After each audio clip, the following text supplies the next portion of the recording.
BBC News at 6 o'clock. This is Corrie Caulfield. Good evening. President Trump has revealed that he turned down the offer of a meeting with Jeremy Corbyn, describing the Labour leader as a negative force. Mr. Trump has also promised a phenomenal trade deal between the US and the UK, but said that access to the NHS would be included in any negotiations. For his part, Mr. Corbyn addressed protesters near Downing Street, appealing for the US president to think about a world of peace that defeated misogyny, racism and religious hatred. 6 of the 11 MPs who founded Change UK when they left Labour and the Conservatives in February are quitting the fledgling party. Senior Conservative MPs have recommended a change to the party's leadership contest rules to limit the number of candidates. Johanna Konta has become the first British woman since 1983 to reach the semi-finals at the French Open tennis tournament.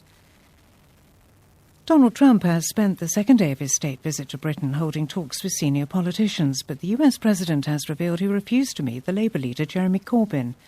Speaking at a news conference after talks in Downing Street with Theresa May and members of the cabinet, Mr. Trump said he had turned down a request for a meeting from Mr. Corbyn, as he was, in the president's words, a negative force.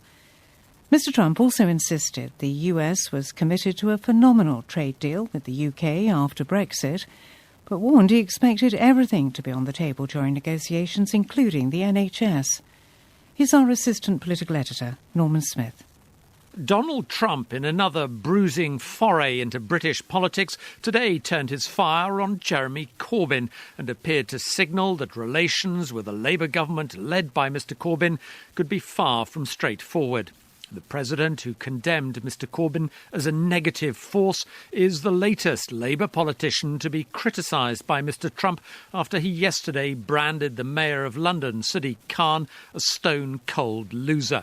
Mr. Trump also surprised journalists by revealing Mr. Corbyn had asked for a meeting, which, in breach of normal diplomatic etiquette, he had rejected.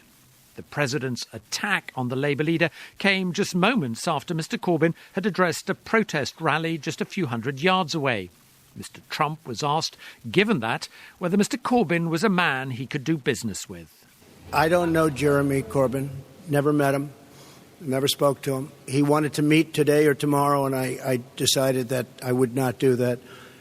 I think that he is, from where I come from, somewhat of a negative force. The Labour leader's office later confirmed they had indeed asked for a meeting and that Mr. Corbyn remained keen to engage with the president over climate change, peace and the refugee crisis. Earlier, however, in a further sign of the mutual hostility between the two camps, the Shadow Foreign Secretary, Emily Thornberry, suggested if she was younger, she wouldn't feel comfortable being in a room alone with the president. Elsewhere, Mr. Trump today predicted a post-Brexit trade deal could lead to a trebling in trade between the two countries, although he warned it would have to include access to the NHS. Look, I think everything with a trade deal is on the table. When you're dealing in trade, everything's on the table. So NHS or anything else, or a lot more than that. But everything will be on the table, absolutely.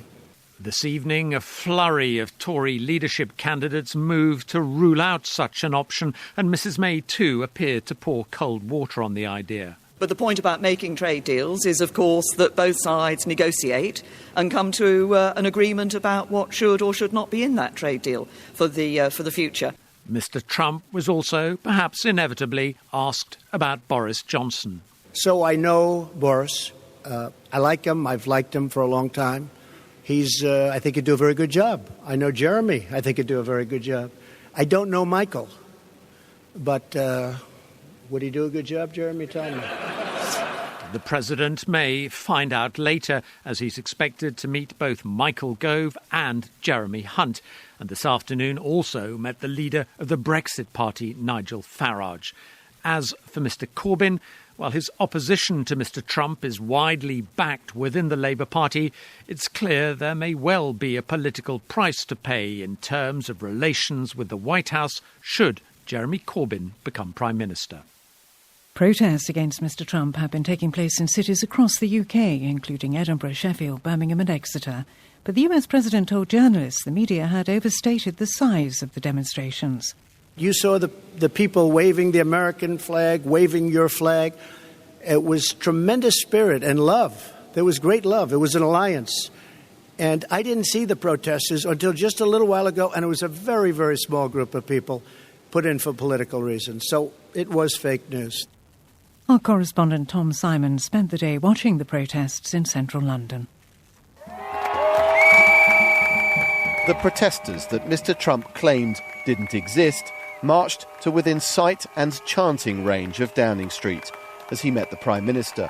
The turnout in the thousands was a fraction of that when the US President visited the UK last year, but it was made up of a broad coalition of groups and individuals. A lot of people from different backgrounds, all with a dislike of this man who is such a bad influence on the world. I can't believe that this government or this country would invite Trump here or anywhere near here, given what he said. It's like a bit of impotent fury and thinking I've got to come down and have a shout, otherwise I'll feel very ill. He will say he didn't see any of this, obviously, because it'll all be fake news. Speaking to the crowd, Jeremy Corbyn avoided using Donald Trump's name, referring only to Britain's visitors. The president may not have been prepared to meet him, but the Labour leader suggested the feeling wasn't mutual. I am not, absolutely not, refusing to meet anybody. I want to be able to have that dialogue to bring about the better and more peaceful world that we all want to live in. The signs held by the protesters in front of him were direct and to the point. Dump Trump was one of the milder slogans. An effigy of the president tweeting while on the toilet was designed to ridicule. Jeremy Corbyn's attack was less direct. He hit out at Mr. Trump's criticism of London's Muslim mayor Sadiq Khan, contrasting it with the need to fight racism. When you've created that sense of hate, when you've destroyed people's self-esteem by those forms of racism, do you know what?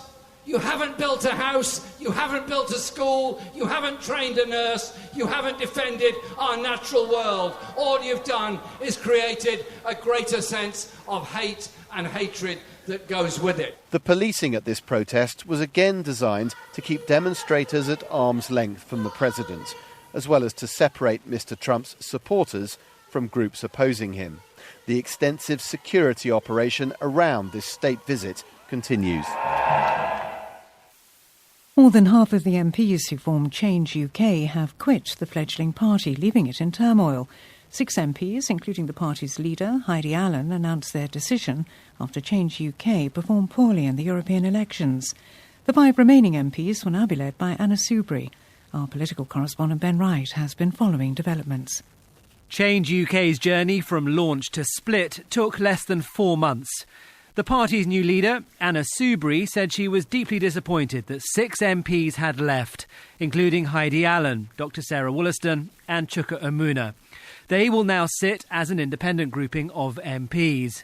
Today's fracture has left Change UK with only 5 MPs, including the former Labour Minister Chris Leslie. He said it was not time to throw in the towel.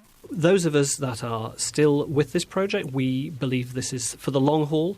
I think after a few months, it's too early to be drawing conclusions that somehow only the Liberal Democrats can represent the centre ground in British politics. Today's turmoil is a striking contrast to the buoyancy of the party's first weeks.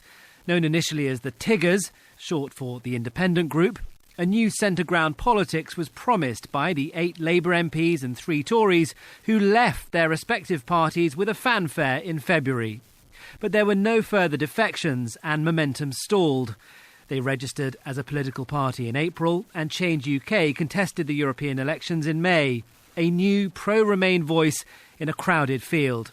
Change UK secured a paltry 3% of the vote and no MEPs, a dire performance compared with the Liberal Democrats' success. Internal disagreements over strategy and positioning were becoming obvious, particularly how closely or not to align with the Liberal Democrats.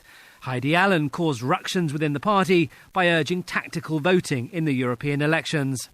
Today, the outgoing leader of the Lib Dems, Sir Vince Cable, said it would be ideal if the 6 newly elected MPs joined his party and made it clear he would work with the remaining members of Change UK too. My door is open to talk with them, particularly the independent group, about their future. We are already working with them in a variety of ways. I look forward to working with them in future. I don't want to gloat over their failure. It was a failure, but we've got to move on, and I want to be positive about it. It's not clear yet how the former Change UK MPs plan to do that, but the challenges of creating a new centre-ground party in British politics have been proved again. Senior Conservative MPs have agreed changes designed to speed up the party's leadership election. The Backbench 1922 committee has decided that any MP who wants to stand has to be backed by 8 colleagues, and it's also set thresholds for how many votes candidates would need to reach the next round of the contest. 11 MPs are still in the race to succeed Theresa May. James Cleverly withdrew this morning, saying he was unlikely to be one of the 2 final candidates put to a vote of party members. And within the past hour, Kit Malthouse has also pulled out. Our political correspondent Chris Mason reports. So crowded is the field of contenders hoping to become Prime Minister next month. One former Conservative leader, Ian Duncan Smith, had described the prospect of chaos unless the rules were changed in order to eliminate more people more quickly. This afternoon, the executive of the 1922 committee of Tory backbenchers agreed to do just that. In order simply to stand as a candidate, an MP would need a proposer and a seconder plus 6 other MPs. In the first round of voting, candidates would have to win 5% of the vote to go through to the next round. This means 16 MPs. In the second round, 10% of votes would be needed. That's 32 MPs. The plans are now being discussed by the party board. If approved, they would represent a significant raising of the hurdles for those aspiring to move into Downing Street. The rules apply immediately, so are prompting some to ponder whether a dignified voluntary withdrawal from the current contest might be preferable to a thumping defeat. The race formally begins next week, with MPs whittling down the candidates